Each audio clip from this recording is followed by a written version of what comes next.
You know, there's something fascinating happening right now at the University of Vermont, where there's something that's really cooking at the university there.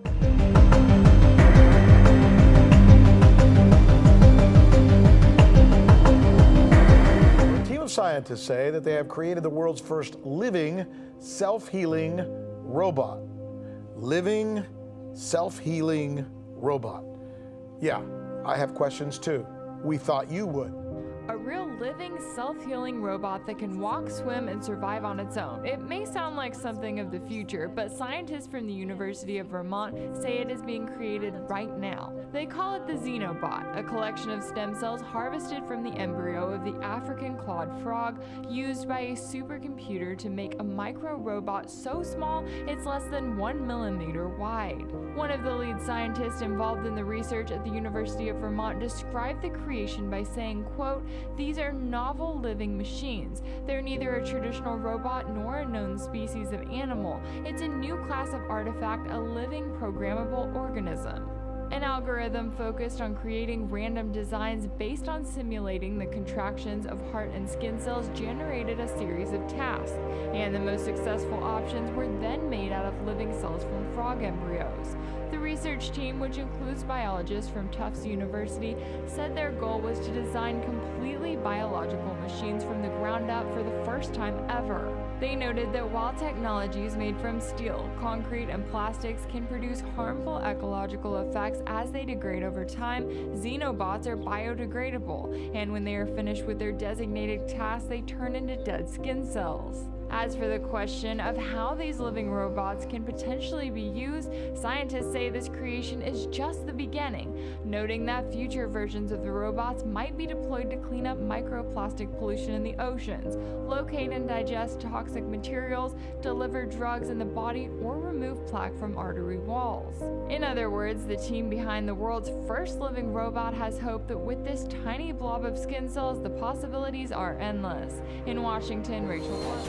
No, this isn't a scene from a sci-fi movie or a trailer for Transformers. These are just some of the robots debuting at the International Robotics Exhibition in Japan.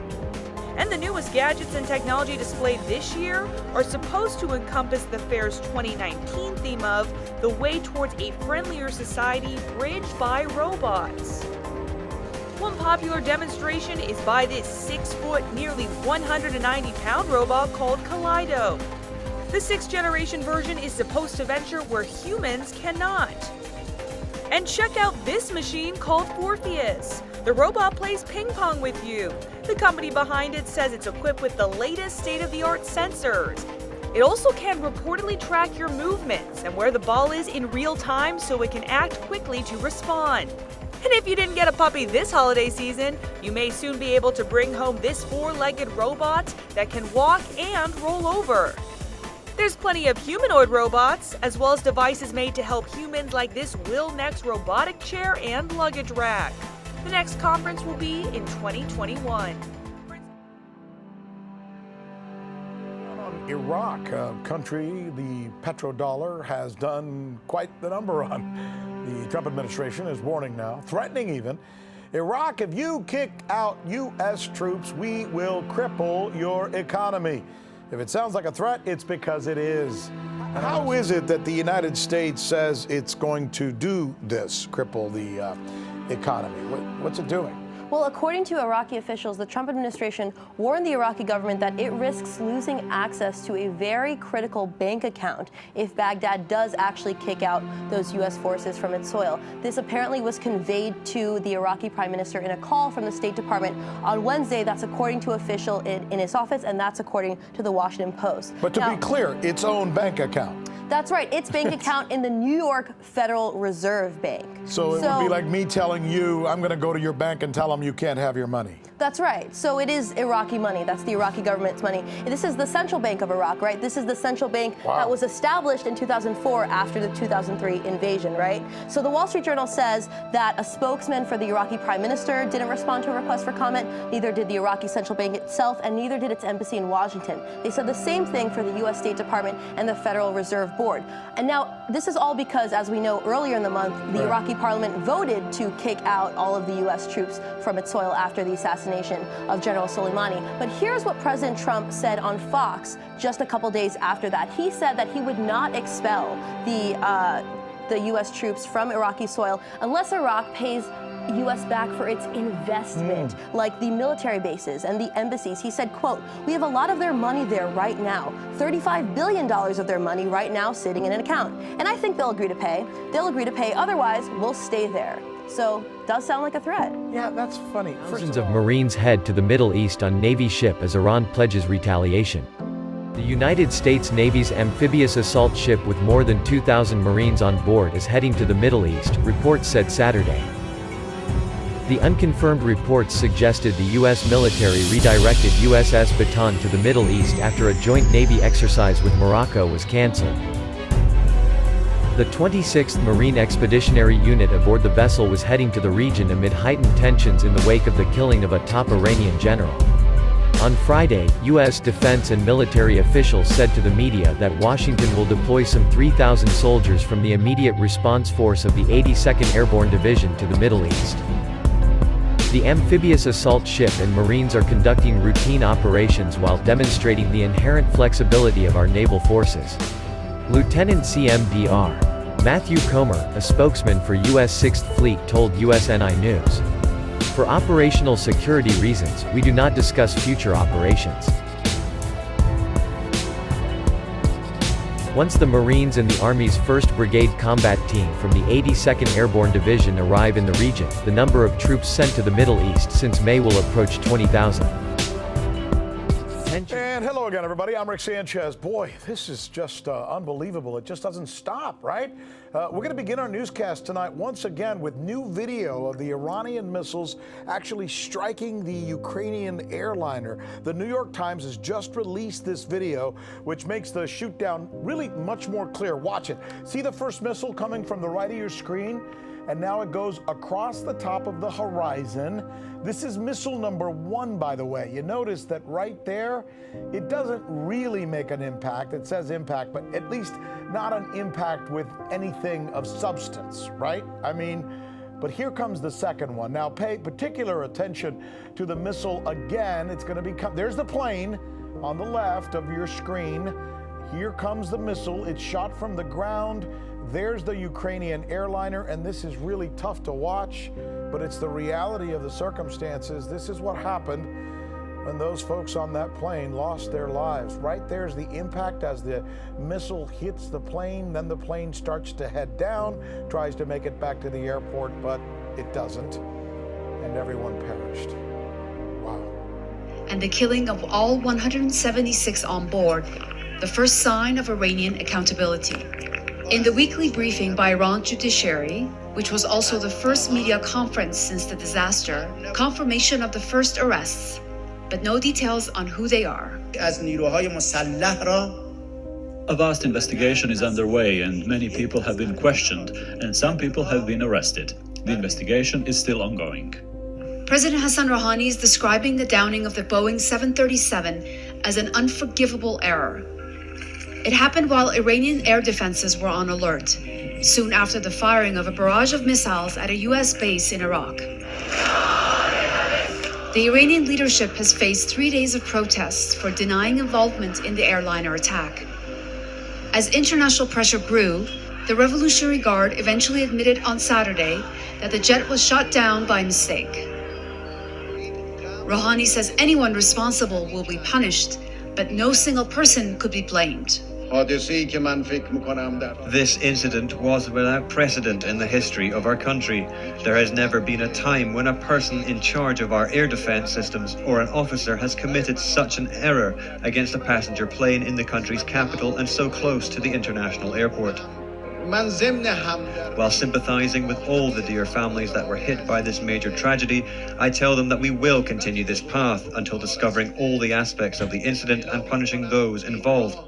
Rouhani is also dealing with another problem. 3 European countries have triggered a dispute process which could mean more sanctions. Britain, France, and Germany say the Iranians aren't complying with their commitment to the 2015 nuclear agreement to limit its nuclear development. The European signatories to the deal have been pressured to abandon it since the United States withdrew in May of 2018. then reimpose sanctions to damage Iran's oil-dependent economy. The Europeans say triggering their dispute is not aimed at reimposing UN sanctions. The aim of this mechanism is to resolve issues relating to the implementation of the agreement within the framework of the Joint Commission. I think it has to be clear that the objective is therefore to find solutions and return to full compliance within the framework of this agreement.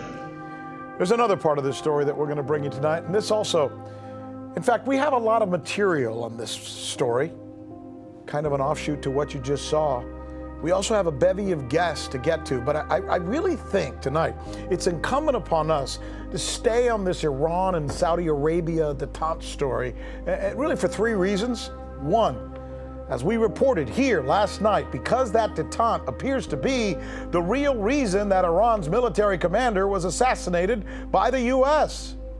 Two, because the geopolitical implications and the potential for war in the region now seem much more probable. And then three, and this is really the big one, because a truce between the Saudis and the Iranians could have been or still could be a huge blow to the U.S. dollar hegemony and completely rewrite and shake up how oil is traded and measured worldwide. Right now, it's done exclusively in dollars. But what if that changed, though? Hold that on this story by examining what our government seems to cherish and protect more than just about anything else: the U.S. dollar and its exclusive relationship with oil and how it's traded. You see, back in 1970, the term petrodollar was actually invented, essentially branding and solidifying that henceforth every drop of oil recovered anywhere on Earth would always be measured and traded in U.S. dollars. No other currency, only the dollar. And no country was more important to that deal, still is, by the way, than Saudi Arabia. But what if that deal went away? What would be the impact? Not only are you the host of Boom Bust, the best business show on television, but you also have experience dealing not only on the trading floor, but specifically on the trading floor as it relates to oil. Mm-hmm. So this is the most important, this petrodollar question. And again, the question is, if Iran was making overtures toward Saudi Arabia or vice versa, and they came together, experts are saying one of the things that could suffer in that deal is the petrodollar deal. Why is that so important? Make us understand that. It was because the entire petrodollar-dollar link, all the oil that's traded globally is currently pegged to the U.S. dollar. It's denominated in the U.S. dollar. And this was, as you said, done in the 1970s. So because of that, the entire commodities market, as well as all imports, exports, they are all currently denominated in U.S. dollar. One reason is because the U.S. dollar is currently the world's currency reserve. Right. And how did it get there? Well, one could argue which came first, the chicken or egg. Did they become the currency reserve first, or is it because of their monopoly on the commodities market that gave them the power to become the currency reserve of the world? We don't know, but oil accounts for up 2 to 4% of GDP in worldwide trade. And that is something substantial. So if you control the oil market, the commodities energy flow, that's something that every single country needs as an import, then that is going to be huge. And that makes every single country dependent on the US dollar. I would imagine if I was an American neocon, an American banker, business person, I would be so concerned about this, because let us suppose that the Saudis decide to get back together with Iran, and somewhere in the process they start seeing themselves not as a vassal of the United States, but really part of a bigger world sort of thing, and they say, you know what, we're going to pull out of that petrodollar deal. That lets the genie out of the bottle, because suddenly China may have the same idea and say, we don't want to use the dollar either. Russia could step in and say, we don't want to use the dollar either. Certainly Venezuela. Actually, they've already done so. Really? They've already done so. In the past year, China, Russia, as well as India, they have been lowering their U.S. dollar reserve because they no longer want to deal with the U.S. dollar hegemony, their monopoly on trade, essentially, that all trade must be denominated in dollar.